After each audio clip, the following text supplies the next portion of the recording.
नमस्कार, संतोष की रिपोर्ट में आप सबों का स्वागत है। और आज हम संतोष की रिपोर्ट में चर्चा करने जा रहे हैं कि कुछ ऐसी खबरें आ रही हैं लुटियन जोन से, मतलब दिल्ली के पत्रकारों के हवाले से ऐसी खबरें आ रही हैं जिससे अभी भी बिहार में कुछ होने वाला है। क्या होने वाला है इसको लेकर कह सकते हैं कि एकदम सब लोग अलग अलग तरीके से थंबनेल के सहारे खबर बना रहे हैं, जिससे लग रहा है कि बिहार के सहारे ही मोदी की सरकार चल रही हो। अब एक नई खबरें सामने आई है, एक नया आइडिया इन लोगों ने बनाया है। तो इस तस्वीर को देखिए, देख रहे हैं ना, यूपी के गवर्नर है, सीएम से मुलाकात होती है। अभी नालंदा घूमने गई थी, गया घूम रही हैं, मतलब बिहार भ्रमण पर दिखाने को। इसके बिहार आने का मतलब क्या है? सब लोग अभी दिल्ली में इसको लेकर एकदम कान खड़ा किए हुए हैं कि आनंदीबेन पटेल का बिहार आना मतलब बड़े साहब की बहुत ही खास महिलाओं में इनकी गिनती होती है। और ये बिना किसी राजनीतिक मिशन का लखनऊ से बाहर नहीं निकलती है। तो क्या राजनीतिक मिशन हो सकता है नीतीश से उनकी मुलाकात? क्या मिशन है? और नड्डा भी आ रहे हैं छठ में, इस बार नड्डा यहीं रहेंगे। बार बार ये तीसरी बार नड्डा आ रहे हैं, मतलब किसी दूसरे राज्य में समय नड्डा का नहीं जा रहा है जितना समय बिहार में जा रहा है। तीसरी बार लगातार आ रहे हैं। तो क्या है, इसको लेकर दिल्ली की मीडिया में हड़कंप मचा हुआ है। हड़कंप नहीं मचा हुआ है, उसी खबर के सहारे दुकानदारी चल रही है। खास करके हम लोग जैसे जो यूट्यूबर्स हैं, उस यूट्यूबर्स में नीतीश कुमार अब गए आप जाने वाले हैं, इस खबर का बड़ी डिमांड है। इस पर टीआरपी जबरदस्त है, लाखों लाख लोग। अभी हम चला देना कि नीतीश कुमार जो है सो का जाना तय, आप देख लीजिए, लाखों लोग देखने लगेंगे। तो इस तरीके की चीज़ें लगा एक बार फिर से, मतलब एनडीए की जो बैठक हुई, उस बैठक के बाद वो खबरें थोड़ी देर के लिए थम सा गया था।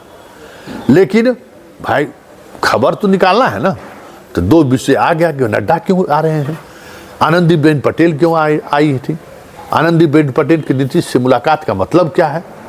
मतलब इस तरीके से चीज़ें दिखाने की कोशिश हो रही है कि बिहार में किसी भी समय सत्ता परिवर्तन हो सकता है। लेकिन बड़ी बात यह है, क्या नीतीश कुमार आज की तारीख में सत्ता परिवर्तन करने की स्थिति में है? क्या जिस तरीके से पहले पलटी मार देते थे या लोग सामने वाला पलट जाता था, क्या आज के तारीख में नीतीश उस स्थिति में है? बड़ा सवाल है कि जब नीतीश ही उस स्थिति में नहीं है तो फिर इस खबर का मतलब क्या है? क्योंकि नीतीश अपने प्रशासनिक महकमों को नियंत्रित करने के लिए, अपनी पार्टी को नियंत्रित करने के लिए, अपने आसपास जो लोग उनके हैं उनको नियंत्रित करने के लिए जिस तरीके का वो दाव पेच खेल रहे हैं, जिस तरीके का वो जोर आजमाइश कर रहे हैं, उसमें तो हमको तो यही लगता है कि पहले पार्टी उनके कंट्रोल में नहीं है। अशोक चौधरी अलगे राग अलाप रहा है बेलागंज में, संजय झा अलगे राग अलाप रहे हैं, ललन सिंह को अब कोई मतलब ही नहीं है, अपना दिल्ली दर्शन में लगे हुए हैं, मनीष वर्मा घूम रहे हैं पुराने कार्यकर्ताओं को जोड़ने के लिए। लेकिन बड़ी बात है कि मनीष वर्मा उस प्रक्रिया में जो ला रहे हैं, पता चल रहा है जिला में वही लोग समता पार्टी के बुलाए जा रहे हैं, जो प्रदेश की राजनीति में जो लोग जो चाहते हैं वही उन्हीं लोगों से इनकी मुलाकात हो रही है। ये भी खबर आ रही है, मतलब पुराने समता पार्टी के लोगों को जोड़ने की बात हो रही है। लेकिन वही लोग आज पहुंच रहे हैं मनीष वर्मा की मीटिंग में, जिसको प्रदेश के जो आज का जो राजनीतिक सेटअप है वो चाहता है कि हाँ ये लोग मिल जाए, क्योंकि जिला अध्यक्ष अब तो वही है। जिला अध्यक्ष नहीं चाहता है कि पुराने लोगों का पार्टी में फिर से प्रवेश हो, वो एक अलग पॉलिटिक्स हो रहा है। इसलिए उस मिशन में कितना कामयाब होंगे मनीष वर्मा ये तो वक्त बताएगा। तो पार्टी स्तर पर लड़ रहे हैं, जूझ रहे हैं कि पार्टी का कंट्रोल हमारे पास आ जाए।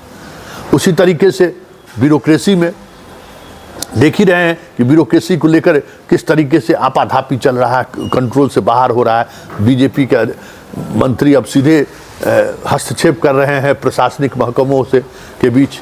ये सारी चीज़ें भी चल रही ना, और फिर उनका स्वास्थ्य, ये इन सब इस हालात में। और अब सारे सांसद, क्योंकि लोकसभा चुनाव में पार्टी के तरफ से कोई आर्थिक सहयोग मिला है ऐसी कोई जानकारी हमें नहीं है, क्योंकि हेलीकॉप्टर तक नहीं जदयू के पास था, वो भी बीजेपी से उधार लेकर वो घूमे हैं।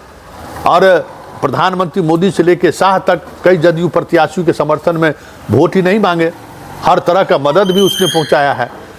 और नीतीश कुमार का जो स्वास्थ्य की स्थिति है, ऐसी स्थिति में कोई केंद्र की राजनीति से सांसद क्यों बाहर निकलना चाहेंगे? दो मंत्री वहाँ हैं, वो मंत्री पद अपना क्यों गंवाना चाहेंगे?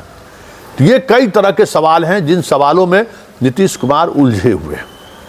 और अगर उनके अंदर ये बातें चल भी रही है, जैसे खबर आई दिल्ली से विनोद अग्निहोत्री का केसी त्यागी के बीच इंटरव्यू हुआ, विनोद अग्निहोत्री ने लिया है, उसमें केसी त्यागी ऑफ द रिकॉर्ड और थोड़े थोड़े ऑन द रिकॉर्ड में भी ये बात कहने की कोशिश उन्होंने की है कि नीतीश बीजेपी के साथ सहज नहीं है।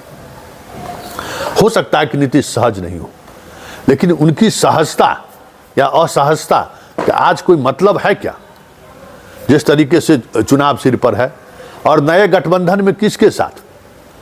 कहते हैं कि राहुल गांधी से उनकी बात हुई, ये भी बात आ रही कि राहुल गांधी ने गो हेड कहा है, लेकिन सवाल यह है कि बिहार के मामले में राहुल गांधी अगर इस तरीके से इंटरेस्ट लेते हुए पहले दिखते तो ये गठबंधन टूटता ही नहीं। नीतीश कुमार को लेकर उनका जो अपना सिंडिकेट है, वो सिंडिकेट नीतीश कुमार का प्रवेश चाहता ही नहीं है, क्योंकि उस सिंडिकेट में जो भ्रष्ट लोग हैं, माफिया लोग हैं, उस लालू उसको संरक्षण देते हैं। लालू से उनको कुछ प्राप्ति भी होता है, कुछ आदान प्रदान भी होता है। नीतीश कुमार से तो ये संभव नहीं है ना। नीतीश कुमार क्यों वेणुगोपाल से बतियाने जाएंगे? क्यों जयराम रमेश से बतियाएंगे? वो बात करेंगे तो सीधी बात करेंगे। लेकिन जो अखिलेश सिंह हो या लालू यादव हो, ये कांग्रेस के परिवार का जो अपना एक जोर तोड़ खेल है, उसमें वो कहीं न कहीं उसके साथ रहते हैं, तो लालू ज़्यादा फिट बैठते हैं वो, लेकिन नीतीश कुमार फिट बैठते नहीं हैं। इसलिए नीतीश और राहुल में 2015 में भी अगर चाहते तो सरकार नहीं गिरती। 2022 में भी इंडिया गठबंधन में जिस तरीके से चीज़ें हुई, अगर राहुल गांधी स्टैंड लेते तो वो भी नहीं, नीतीश भी नहीं भागते, आज विपक्ष की सरकार होती देश में। इसलिए कांग्रेस का भरोसा का क्या मतलब है? कांग्रेस के भरोसे पर नीतीश कुमार क्यों बाहर निकलेंगे? ये भी सवाल है ना। कहते हैं कि कांग्रेस, राहुल सक्रिय हो गया, राहुल की सक्रियता से क्या मिलने वाला है बिहार में भाई? लालू की राजनीति को वो अंकुश लगा सकेंगे? लालू के भ्रष्टाचार पर वो बोलने की स्थिति में है, एक बार फाड़ दिए, लेकिन बार बार सरकार में जिस तरीके से चीज़ें सामने आई, क्या वो बोलने की स्थिति में है? नहीं बोलने की स्थिति में। तो फिर मतलब राहुल की सक्रियता का मतलब क्या है? और सबसे बड़ी बात यह है कि तेजस्वी जिस तरीके से चुप्पी साधे हुए हैं, तेजस्वी जिस तरीके से अपने आप को हर उस मौके का कहिए कि लाभ उठाने के बजाय बैकफुट पर दिखाई दे रहा है, जिससे बीजेपी को नुकसान हो सकता है। तो जब वो अपने जान बचाने के लिए बीजेपी की तरफ देख रहा है कि मुकदमों में जो है सो कुछ ऐसा ना हो जाए कि 2025 के चुनाव से पहले जेल जाना पड़ जाए, जब वो खुद असुरक्षित है, तो नीतीश कुमार किसके बदौलत पर किसके साथ गठबंधन करने को जाएंगे?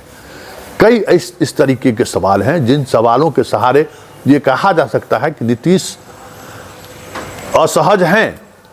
उनकी असहजता की वजह मेरे जैसे पत्रकार को समझ में नहीं आता है। दिल्ली वाले जो भी समझ रहे हों, दिल्ली वाले को तो जो एंटी मोदी पत्रकारिता जो हम लोग करते हैं ना, हम लोग किसी भी हद तक जाने को तैयार रहते हैं। रोज़ मतलब कुछ पत्रकार हैं, नाम कहने की जरूरत नहीं, श्रेष्ठ जन हैं, उन लोगों की खबर को अगर देखिए तो लगेगा कि मोदी की सरकार कल गई तो कल गई, आज गई, मतलब इस तरीके से खबर बनाते हैं। और इस वजह से हाँ, मोदी को नहीं चाहने वाले लोगों की संख्या भी देश में बहुत हो गया है, तो रोजगार चल रहा है, लेकिन वो पत्रकारिता नहीं कर रहे हैं। हम बार बार दिल्ली वाले से कहते हैं कि भाई नीतीश कुमार क्यों छोड़ेंगे? केंद्र में 2 मंत्री उनका है, बिहार के डेवलपमेंट के लिए जो कुछ भी नीतीश कुमार डिमांड कर रहे हैं वो कहीं न कहीं बिहार को मिल रहा है। कई नए प्रोजेक्ट बिहार में आते हुए दिख रहे हैं, और जिस तरीके का दबाव बनाकर नीतीश की सियासत चलती आ रही है, उस तरीके की दबाव की राजनीति वो कर ही रहे हैं। एनडीए के बैठक में हर कोई नीतीश शरणम गच्छामी दिख ही रहे थे। भाषण में जिस तरीके से नीतीश के महिमा मंडित लोग कर रहे थे, उससे तो लग रहा था कि आका का जो है सो आदेश है कि नीतीश को नाराज मत करिए, नीतीश को खुश रखिए। तो फिर इसका मतलब क्या है? बहुत सारी ऐसी बातें हैं जिन बातों के सहारे जो कयास लगाने की कोशिश हो रही है कि भाई जेपी नड्डा आ रहे हैं, आनंदीबेन पटेल का मुलाकात हुआ है, लगता है कि बिहार में कुछ होने वाला है, या फिर नीतीश की रणनीति का क्या है या नीतीश क्या करने वाले हैं, इसकी जानकारी कहीं न कहीं दिल्ली को लग रही है। नीतीश सहज नहीं है, वो कहीं न कहीं अपने गठबंधन को एक बार फिर से गठबंधन से बाहर जा सकते हैं। लेकिन बड़ी बात चलते चलते हम यही कह सकते हैं, क्या नीतीश आज उस स्थिति में है क्या?